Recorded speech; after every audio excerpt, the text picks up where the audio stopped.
అందరికీ నమస్కారం.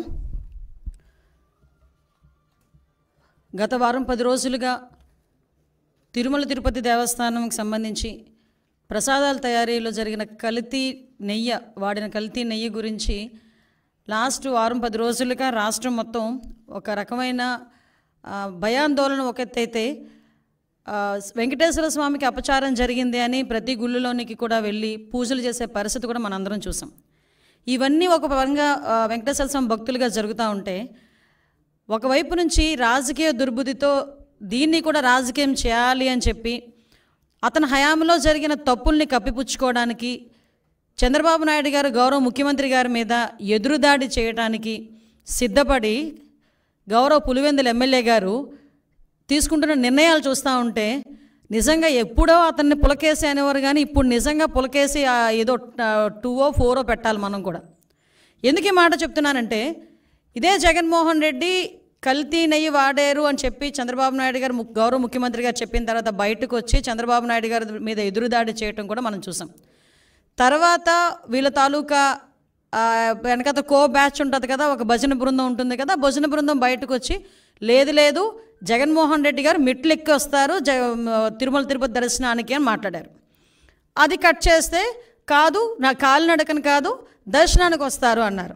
ఇదంతా జరుగుతుంది. ఓకే, దర్శనానికి వస్తే రప్పించుదాము, కూర్చోబెట్టి అన్ని గౌరవ మర్యాదలు ఇచ్చి డిక్లరేషన్ మీద సంతకం పెట్టించుకొని అతన్ని తీసుకెళ్ళి దర్శనానికి పంపిద్దామని చెప్పి ఆలయ అధికారుల దగ్గర నుంచి భద్రతా దృష్ట్యా పోలీస్ డిపార్ట్మెంట్ వాళ్ళు అందరూ కూడా అతను రాటకని ఆహ్వానించారు. ఆల్ ఆఫ్ సడన్ అతనికి ఇష్టం లేకనో లేకపోతే ఇంట్లోంచి బయటికి తల్లి చెల్లికి పట్టిన గతి పడతాదని భయం వేసో తెలియదు, కానీ ఆటోమేటిక్గా లాస్ట్ మినిట్లో అయితే నేను వెళ్ళట్లేదు అని చెప్తూ కుంటి సాకులు చెప్పే పరిస్థితి వచ్చింది. ఏంటా కుంటి సాకులు అంటే, డైరెక్ట్గా బయటకు వచ్చి మాకు నోటీసులు ఇచ్చారు అన్నారు. అరే, పోలీస్ యాక్ట్ సెక్షన్ 30 అన్నది ఈరోజు చంద్రబాబు నాయుడు గారు తీసుకొచ్చింది కాదు. నీకులాగా జీవో నెంబర్ 1 ఇచ్చి సభలు అది ఆపుదామని చెప్పి లోకేష్ గారు పాదయాత్ర చేసినప్పుడు వచ్చిన జీవోలు కాదు ఇవి. పోలీస్ యాక్ట్ సెక్షన్ 30 అన్నది ఎప్పుడైనా శాంతి భద్రతలకు విఘాతాలు కలుగుతాయి అనుకునేటప్పుడు డిపార్ట్మెంట్ వాళ్ళు రెగ్యులర్గా ఇచ్చే నోటీస్ అది. ఆ నోటీస్లో చాలా క్లియర్గా వైఎస్ జగన్మోహన్ రెడ్డి గారు ఆంధ్రప్రదేశ్ మాజీ ముఖ్యమంత్రి 27/9/24, 28/9/24 తేదీల్లో తిరుపతి తిరుమల పర్యటించనున్నారని ప్రభుత్వ అధికారిక సమాచారం ద్వారా తెలిసినది. ఈ పర్యటనలో శ్రీ వైఎస్ జగన్మోహన్ రెడ్డి గారు తిరుమలలో శ్రీ వెంకటేశ్వర స్వామి వారిని దర్శించుకోనున్నారు. ఈ పర్యటనకు స్వాగతం పలికేందుకు తిరుపతి జిల్లా మరియు పరిసర జిల్లాల నుంచి సుమారు 10,000 మంది వైఎస్ఆర్సీపీ నాయకులు కార్యకర్తలు తిరుపతికి రావాలని సోషల్ మీడియా ద్వారా విస్తృత ప్రచారం జరుగుతున్నది. అదేవిధంగా ఈ పర్యటన అడ్డుకుంటామని వివిధ రాజకీయ పార్టీలు, హిందూ ధార్మిక సంఘాలు, ప్రజా సంఘాలు కూడా సోషల్ మీడియా ద్వారా విస్తృత ప్రచారం జరుగుతున్నది. ఈ సందర్భంలో తిరుపతి జిల్లాలో ఉద్రిక్త పరిస్థితులు, శాంతి భద్రతలకు విఘాతం కలిగే అవకాశం ఉన్నది. ఈ పరిస్థితుల వల్ల రాబోయే తిరుమల బ్రహ్మోత్సవాలు మరియు ప్రపంచవ్యాప్తంగా తిరుపతి తిరుమలకు వచ్చే యాత్రికులపై ప్రభావం చూపే అవకాశం ఉన్నది. అదేవిధంగా గౌరవ తిరుపతి జిల్లా సూపరింటెండెంట్ ఆఫ్ పోలీస్ వారు తిరుపతి జిల్లాలో సెక్షన్ 30 పోలీస్ యాక్ట్ను అమలు చేసి ఉన్నారు. కావున తిరుపతి జిల్లాలో ఎటువంటి ర్యాలీలు, సభలు, సమావేశాలు, భారీ జనసమూహాలు ముందస్తు అనుమతి లేకుండా జరుపుటకు నిషేధించబడినది. ఇట్టి నిబంధనలు ఎవరైనా అతిక్రమించిన ఎడల వారిపై చట్టపరమైన చర్యలు తీసుకొనబడును. కావున అన్ని వర్గాల వారు తిరుపతి జిల్లాలో శాంతి భద్రత పరిరక్షణకై పోలీసు వారికి సహకరించాల్సిందిగా కోరడమైనది. ఇది నోటీస్. దీన్ని నిన్న కావాలని 10 సార్లు చూపించి ఇందులో అతనికేదో నోటీసులు ఇచ్చామని చెప్పి మాట్లాడి ప్రజలకి ఒక రాంగ్ పర్సెప్షన్ క్రియేట్ చేయడానికని చాలా విశ్వ ప్రయత్నాలు చేశాడు జగన్మోహన్ రెడ్డి. నేనేమంటానంటే, జగన్మోహన్ రెడ్డికి సూటిగా అడుగుతున్నా, జగన్మోహన్ రెడ్డికే కాదు వాళ్ళ తాలూకా నాయకులందరికీ కూడా, ఒక్క బైండ్ ఓవర్ అయినా మేము చేసామా? ఒక్క నాయకుడినైనా హౌస్ అరెస్ట్ చేసామా? ఒక్క నాయకుడినైనా ప్రివెంటివ్ అరెస్ట్ చేసామా? ఒక్క నాయకుడి ఇంటి దగ్గర పోలీస్ పహారా ఏమైనా ఉందా? కనీసం ఎక్కడైనా మీకు ఆయన ఎయిర్పోర్ట్లో నుంచి దిగిన తర్వాత మళ్ళీ అక్కడికి వెళ్ళినంత వరకు కూడా అతనికి భద్రత నిమిత్తం ఉండే పోలీసులు తెప్పించి పోలీసులు భారీగా మోహరించిన పరిస్థితులు ఏమైనా ఉన్నాయా అంటే, చాలా క్లారిటీగా క్లియర్గా ఎందుకు మేము ఆ నోటీసులు కూడా ఇవ్వాల్సి వచ్చింది అంటే, కేవలం అక్కడ బ్రహ్మోత్సవాలు జరుగుతున్నాయి. ఈ కల్తీ నెయ్యి మీద సిట్ కూడా ఏర్పాటు చేయడం అయింది. ఒక పక్క నుంచి జగన్మోహన్ రెడ్డి మీద ఉన్న కోపంతో కొన్ని మంది ధార్మిక సంఘాలు కూడా కొన్ని సోషల్ మీడియాలో మొత్తం కొంతమంది మెసేజ్లు ఫార్వర్డ్ చేసుకున్నారు. At the same time YSRCP నాయకులు కూడా భారీగా జన సమీకరణ చేయడానికి వాళ్ళు సోషల్ మీడియాలో మెసేజ్లు ఫార్వర్డ్ చేసుకున్నారు. ఈ నేపథ్యంలో ప్రజలకు ఇబ్బంది కలగకుండా, యాత్రికులకు ఇబ్బంది కలగకుండా, విఐపీఎస్కి ఇబ్బంది కలగకుండా ఉండటానికి రెగ్యులర్గా శాంతి భద్రతలు విఘాతం కలిగిస్తాయనుకునేటప్పుడు పోలీస్ డిపార్ట్మెంట్ వాళ్ళు ఇచ్చే నోటీస్ అది. ఆ నోటీస్ కూడా జగన్మోహన్ రెడ్డికి ఇవ్వలేదే. జగన్మోహన్ రెడ్డిని రావద్దు అని ఎవరు చెప్పలేదే. మీరు రాకండి అని మేము ఎవరూ చెప్పలేదే. వస్తే మిమ్మల్ని అరెస్ట్ చేస్తామని చెప్పలేదే. ఏ రోజు చంద్రబాబు నాయుడు గారిని ఎయిర్పోర్ట్లోనే ఆపేసినట్టుగా మేము ఎప్పుడు ఆపడానికి మేము ప్రయత్నం చేయలేదే. నిజంగా జగన్మోహన్ రెడ్డి గారిని ఆపాలనుకుంటే ఆయన ఇంత ధైర్యంగా ఈ సెంట్రల్ జైలు విజిట్లు చేసేవాడు ఆయన? ఎంతమంది సెంట్రల్ జైల్లో ఉంటే విజిట్లు చేశాడు ఆయన? మేము ఎప్పుడైనా ఆపామా? అంటే విషయం ఏంటంటే, మేము ప్రజాస్వామ్యబద్ధంగా ముందుకెళ్తున్నప్పుడు మా మీద బురద చల్లటానికి పోలీసు నోటీసులు నాకు ఇచ్చారని చెప్పి నిన్న అతనికి వెళ్ళడానికి, ఫస్ట్ ఆఫ్ ఆల్ అతనికి వెళ్ళడానికి ఇష్టం లేదు తిరుమల తిరుపతి దేవస్థానానికి. దట్టు డిక్లరేషన్ ఇచ్చి వెళ్ళడానికి అసలు ఇష్టం లేదు. మళ్ళీ నేను నొక్కి పెడుతున్నా, డిక్లరేషన్ వన్స్ ఇచ్చి కనుక ఆయన టెంపుల్లోకి వెళ్తే వాళ్ళ ఇంట్లో తల్లికి చెల్లికి బట్టిన గతే అతనికి పడతాదేమో అన్న ఉద్దేశంతో అతను వెళ్ళడం మానేశాడు. ఆ మర్మం ఏంటో మీరే గ్రహించండి. అంటే విషయం ఏంటి ఇది అయింది. తర్వాత ఈరోజు ఒకవైపు నుంచి తిరుమల తిరుపతి దేవస్థానానికి బ్రహ్మోత్సవాల టైంలో రాజకీయ నాయకులే కాదు, సుప్రీంకోర్టు జడ్జెస్, వివిధ విఐపీలు, వివిఐపీలు అందరూ వస్తారు. ఆ భద్రత కూడా మాదే బాధ్యత. ఆ భద్రత నేపథ్యంలో మేమందరం కూడా ఎట్టి పరిస్థితుల్లోని విఘాతాలు, శాంతి భద్రతలు విఘాతం కలిగించకూడదని చెప్పి నోటీసులు ఇస్తే దాన్ని ఈ రకంగా మాట్లాడి టాపిక్ని డైవర్ట్ చేయడానికి నోటీసుల వైపు తీసుకొచ్చాడు. ఇతగాడు మళ్ళీ మేమేదో డైవర్షన్ పాలిటిక్స్ చేస్తున్నామని మాట్లాడతాడు. అని ఇప్పటికీ కూడా మేము స్టాండ్ అయి ఉన్నాం. కల్తీ నెయ్యి ఉంది. కల్తీ నెయ్యి అయితే లడ్డూ ప్రసాదంలోని కల్తీ నెయ్యి చేర్చారు. కల్తీ నెయ్యితో ప్రసాదం తయారు చేయబడింది. దాని గురించని ముఖ్యమంత్రి హోదాలో ఉన్న చంద్రబాబు నాయుడు గారు కానీ, ఉప ముఖ్యమంత్రి హోదాలో ఉన్న పవన్ కళ్యాణ్ గారు కానీ, లోకేష్ బాబు గారు కానీ మేమందరం మాట్లాడుతున్న ఈ నేపథ్యంలో దాని గురించి మాట్లాడండి అంటే, దాని గురించి మాట్లాడకుండా నేను మెట్లు ఎక్కుతాను, ఏంటది దర్శనానికి వెళ్తాను అని చెప్పి డైవర్ట్ చేయడానికి ప్రయత్నం చేసింది నువ్వు.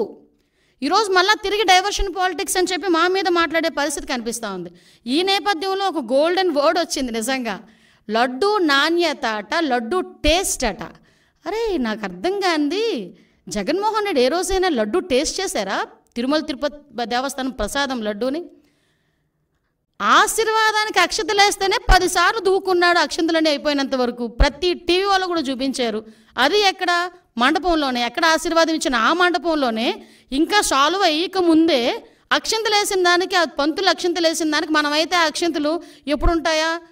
ఉంటే బాగున్ను, రోజంతా ఉంటే బాగున్ను, ఆశీర్వచనం అనుకొని మనం చక్కగా బయటకు వస్తాం.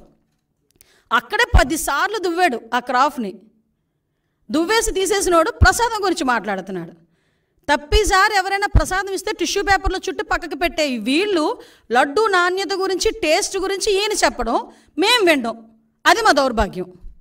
ఇటువంటి పరిస్థితుల్లోని మాట్లాడి ఈయన లడ్డు టేస్ట్ గురించి, అరే ఈ లడ్డు టేస్ట్ ఎక్కడ మనకి ప్రాబ్లం వచ్చింది అని చెప్పి ఆ రోజే జూన్ నెలలోని 12, 20, 25 తారీఖులు, జూన్ 4న వచ్చిన లారీల్లో 4 సంబంధించిన నెయ్యి ట్యాంకర్లని ముందు యూజ్ చేశారు. ఆ ముందు యూజ్ చేసిన నెయ్యి ట్యాంకర్లోని ఆ నెయ్యి ప్రాబ్లంగా ఉందని ప్రతి భక్తుల దగ్గర నుంచి ఫిర్యాదులు అందిన తర్వాత మిగతా 4 ట్యాంకర్లకి మేము టెస్టులు చేపిస్తే ఆ టెస్టులు ఎన్డీడీబీ రిపోర్టుల ప్రకారం అందులోని కల్తీ జరిగింది, జంతువులు కొవ్వు కలిసింది అని చాలా క్లియర్గా దానిలో మెన్షన్ చేస్తే దాని గురించి అని చెప్పి మాట్లాడరా అంటే దాని గురించి మాట్లాడడం. దాని గురించి మాట్లాడకుండా ఎన్డీడీబీ రిపోర్ట్లో డిస్క్లైమర్ గురించి మాట్లాడతారు. అక్కడే అతగాడి తెలివితేటలు బుర్రలోంచి మోకాల్లోకి వచ్చేసాయని సంగతి అర్థమవుతుంది. అరే డిస్క్లైమర్ అన్నది ప్రతి దానికి కామన్. అది నువ్వు తలనొప్పి డోలో ట్యాబ్లెట్ వేసుకున్నా కూడా డిస్క్లైమర్ ఉంటుంది, తెలుసా నీకు? ఒక ఏంటది, మనం ఎల్ఐసికి సంబంధించి ఏదైనా మనం ప్రీమియం ఏదైనా పెట్టుకున్నాం అనుకోండి, దాంట్లో కూడా కింద డిస్క్లైమర్ ఉంటుంది. నువ్వు ఎక్కడికి వెళ్ళి ఏ వస్తువు కొన్నా కూడా డిస్క్లైమర్ ఉంటుంది. ఆ డిస్క్లైమర్లో నాడేదో రాశాడని చెప్పేసి దాని గురించి మాట్లాడుతున్నావు. వీళ్ళు జరిగిన తప్పుని కప్పిపుచ్చుకునే ప్రయత్నం చేస్తున్నారు తప్పించి జరిగిపోయిన తప్పుని జరిగిందని ఒప్పుకోవడం కానీ దానికి క్షమాపణలు కోరటం కానీ జరగట్లే, అది కనిపించట్లే. ఆవిడ అనకూడదు కానీ స్పీకర్ పొజిషన్లో ఏం మాట్లాడతాడండి? ఆవిడ పామాయిలు ఈ సంబంధించిన ఆయిల్ ఫుడ్ ఎక్కువ తినేసిందంట, అందుకని ఆ వచ్చిన పాల్లోనే అందులోకి వచ్చిన నెయ్యిలోని కూడా కొవ్వు కలిసిందట. ద గ్రేట్ జనరల్ సెక్రటరీ, అతను పెద్ద లాయరు, అతగాడు మాట్లాడతాడు పంది కొవ్వు రేట్ల గురించి మాట్లాడతాడు. అంటే వీళ్ళ తాలూకా స్థాయి, వీళ్ళ తాలూకా ఆలోచన పరిజ్ఞానం ఎలా ఉందో ఆలోచించండి. అంత కాస్ట్లీ పందికొవ్వట ఈ నెయ్యిలో కలిపేస్తారా అని అడిగాడు. అంటే అతగాడి తాలూకా తెలివితేటలు ఇలాంటి వాడిని పెట్టుకుని చేశారు. దీవన్నిటికీ కూడా సిట్ ఏర్పాటు చేస్తే సిట్ కూడా సొంత మనుషులతో చేయించారు సిట్ అన్నాడు. లేకపోతే సాక్షి ఉద్యోగస్తులతో ఏమంటారా?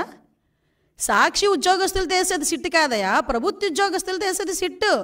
ఈ అధికారులందరూ కూడా నీవు పనిచేసినప్పుడు, నువ్వు ముఖ్యమంత్రి ఉన్నప్పుడు కూడా పనిచేసిన వాళ్ళే.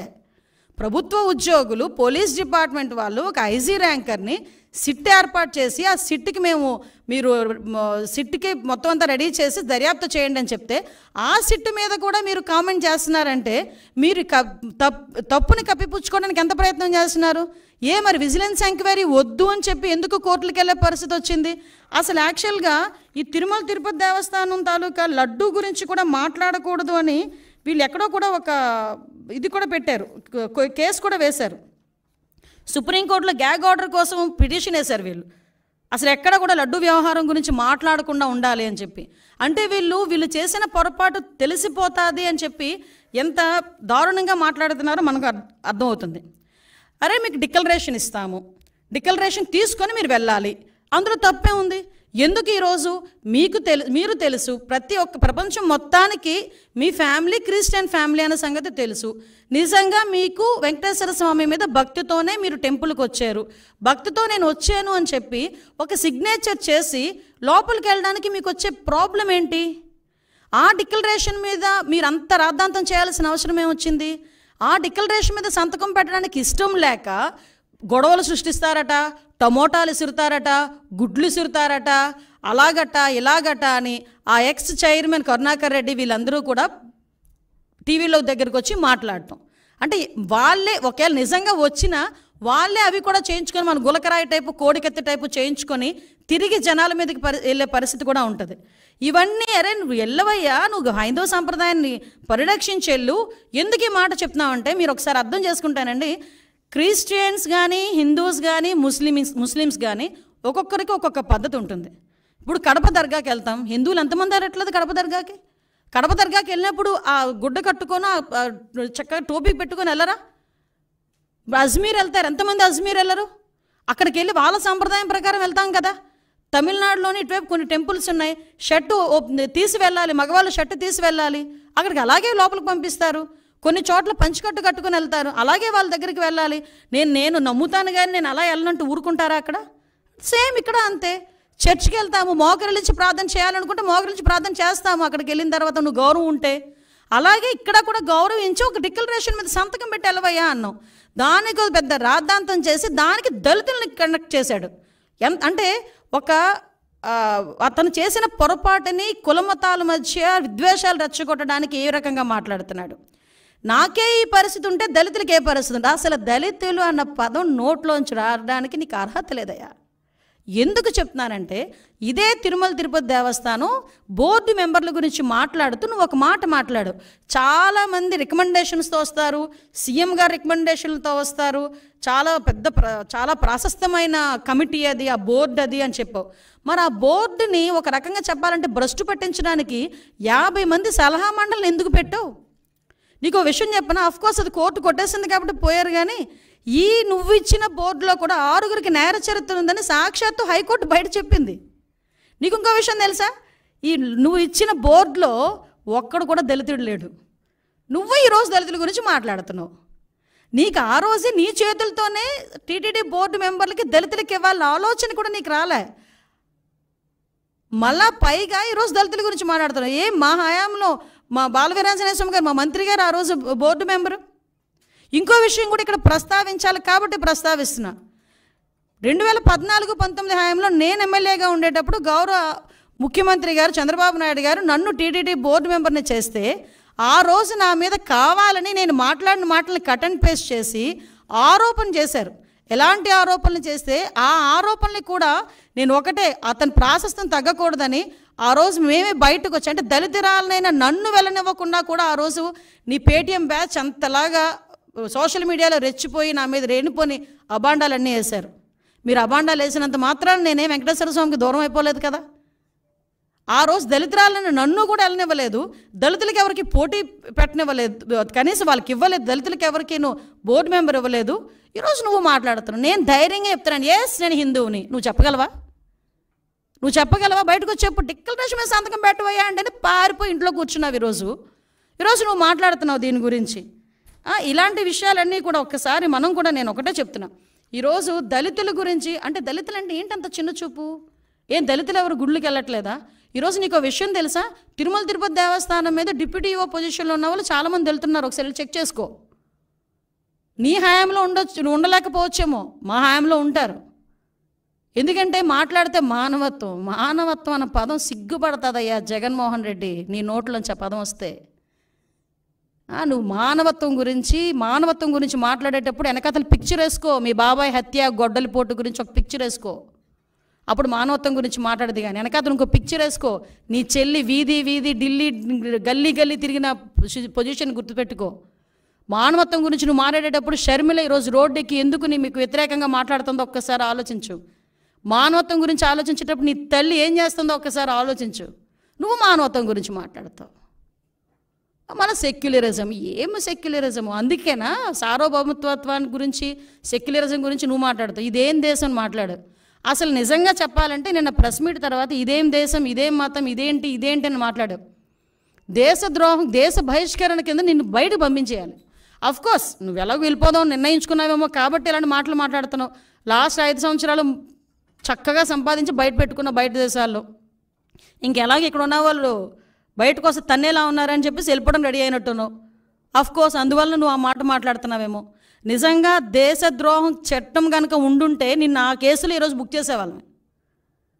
దేశ బహిష్కరణ అన్నదే నీకు కరెక్ట్. భారతదేశంలో పుట్టి భారతీయుడిగా ఉండి ప్రపంచంలో ఏ దేశం వెళ్ళినా కూడా నేను భారతీయుడిని సగర్వంగా నాకు తలెత్తుకుని తిరిగే ప్రతి భారతీయుడు సిగ్గుపడేటట్టుగా భారతదేశంలో ఉండి అదే ఆంధ్రప్రదేశ్ ముఖ్యమంత్రిగా చేసే 5 సంవత్సరాలు ఈరోజు నువ్వు ఇదేం దేశం అని అడుగుతున్నావంటే నిన్ను దేశ బహిష్కరణ కాకుండా ఇంకేం చేయాలి? అది నీ తాలూకా దేశభక్తి. నువ్వు సెక్యులరిజం గురించి మాట్లాడతావు, మానవత్వాల గురించి మాట్లాడతావు. కాబట్టి నేను అడిగేది ఏంటంటే, ఇప్పటికైనా మళ్ళీ చెప్తాను, నేను ఎవ్వడూ ఆపట్ల. వెళ్ళు, ఈ రోజుకే వెళ్ళు. నువ్వు ఎప్పుడు వెళ్తానంటావో చెప్పు. మాజీ ముఖ్యమంత్రి హోదాలో, ఎమ్మెల్యే హోదాలో నీకు ఎలాంటి దర్శనం కావాలంటే ఆ దర్శనం ఇస్తావు. అజయ్ కలాం లాంటి వాళ్ళే డిక్లరేషన్ పెట్టేసుకెళ్ళారు. షారుఖ్ ఖాన్ వచ్చారంటే డిక్లరేషన్ పెట్టుకుని వెళ్ళారు. ఇందిరాగాంధీ గారు వచ్చి సోనియా గాంధీ గారు వచ్చి డిక్లరేషన్ మీద సంతకం పెట్టుకుని వెళ్ళారు దర్శనానికి. వాళ్ళందరికీ నమ్మకం ఉండబట్టే వెళ్ళారు. నువ్వు డిక్లరేషన్ మీద సంతకం పెట్టి దేవుడు అంటే నాకు నమ్మకం ఉంది, ఆ దేవుడు అంటే నాకు అపారమైన గౌరవం ఉంది, ఆ దేవుడు తాలూకా గౌరవాన్ని కాపాడుతానని చెప్పి ఒక చిన్న డిక్లరేషన్ మీద సంతకం పెట్టి దర్శనానికి పో.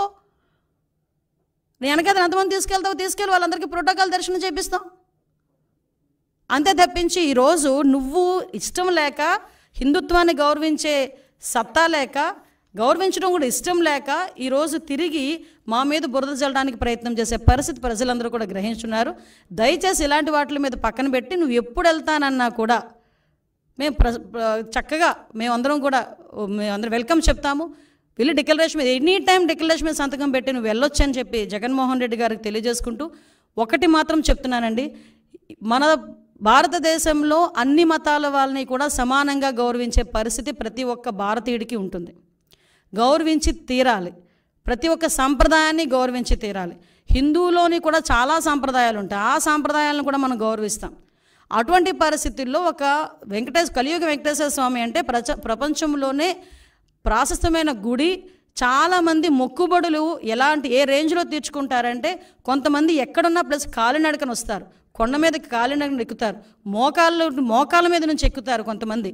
అంతమంది నమ్మకం ఉన్న, అంతమందికి ఆశీస్సులు ఇస్తున్న ఆ కలియుగ వెంకటేశ్వర స్వామి విషయంలో ఆ గౌరవాన్ని, ఆ ధర్మాన్ని పాటించకపోతే ఒకటేంటంటే ప్రజలు చూస్తున్నారు, ఆ దేవదేవుడు కూడా చూస్తాడు.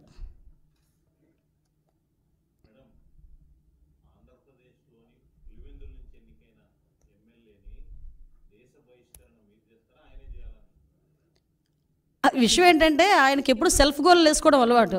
ఇలా మాట్లాడి ఆయనే తెచ్చుకున్నాడు దేశ బహిష్కరణ చేయాలి. నేను డిమాండ్ చేస్తున్న దేశ బహిష్కరణ చేయాలి ఇలాంటి వాళ్ళని. ఎందుకంటే ఏ దేశం ఇదేం దేశం అని మాట్లాడతాడండి. అసలు ఏదైనా ఒక దేశభక్తి గీతం వస్తే లేచి నుంచుంటాం అందరూ. మన దేశం గురించి మనం చాలా ప్రౌడ్గా ఫీల్ అవుతాం. అటువంటిది ఇదేం దేశం అని మాట్లాడుతున్నాడంటే దేశ బహిష్కరణ. ఈరోజు ప్రజలందరూ కూడా దేశ బహిష్కరణ చేయాలి కంపల్సరీగా అలాంటి వాడిని.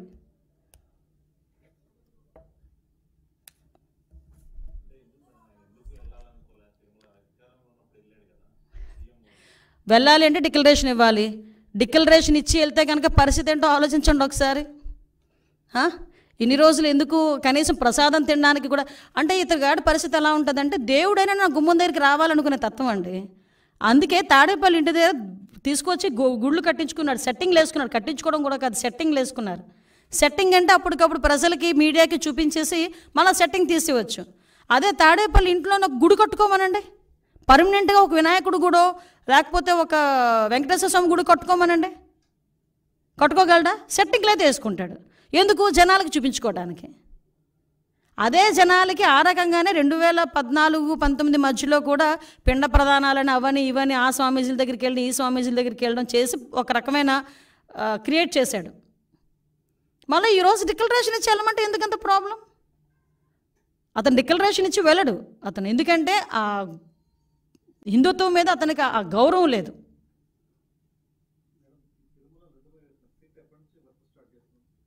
సిట్ రెడీ అయిపోయిందండి, ఆల్రెడీ దర్యాప్తు కూడా స్టార్ట్ అయిందండి.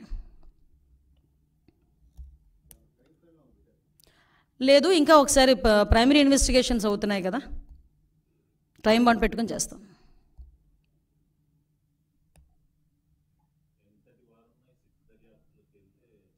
ఎలాంటి వారైనా ఏ పొజిషన్లో ఉన్నా ఈ సిట్టు దర్యాప్తులో కనుక తప్పు చేసాడు అన్న సంగతి తేలితే శిక్ష తప్పదు. ఎందుకంటే ఇది సెంటిమెంట్తో కూడుకున్న వ్యవహారం, ప్రజల మనోభావాలు, హిందువుల మనోభావాలతో కూడుకున్న వ్యవహారం ఇది. ప్రపంచవ్యాప్తంగా చాలామంది సెలబ్రిటీలు ఏమి జరుగుతుందని ఒక ఉత్కంఠతో చూశారు లాస్ట్ టైం. ఇప్పటికీ కూడా వాళ్ళు అదే భయాందోళనలో వాళ్ళు పెట్టే ట్వీట్లు కానీ ఇవన్నీ కూడా మీరు అబ్జర్వ్ చేయొచ్చు.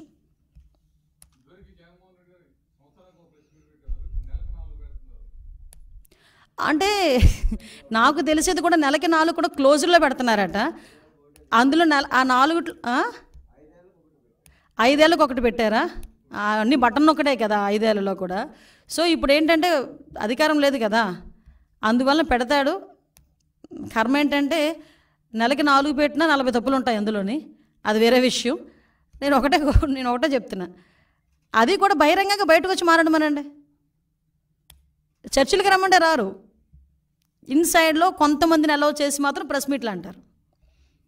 మళ్ళా పులివెందల ఎలివేషన్స్ మాత్రం మామూలుగా ఉండవు.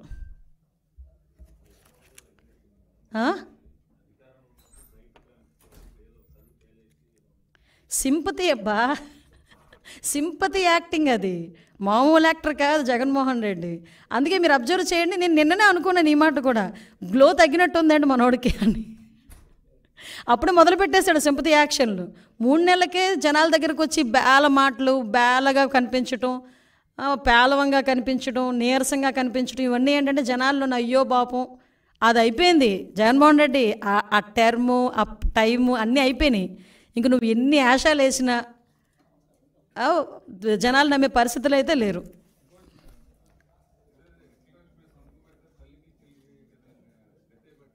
అవును,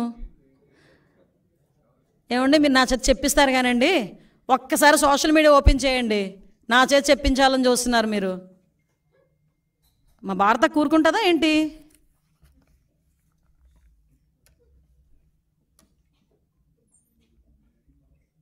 ఓకే డన్.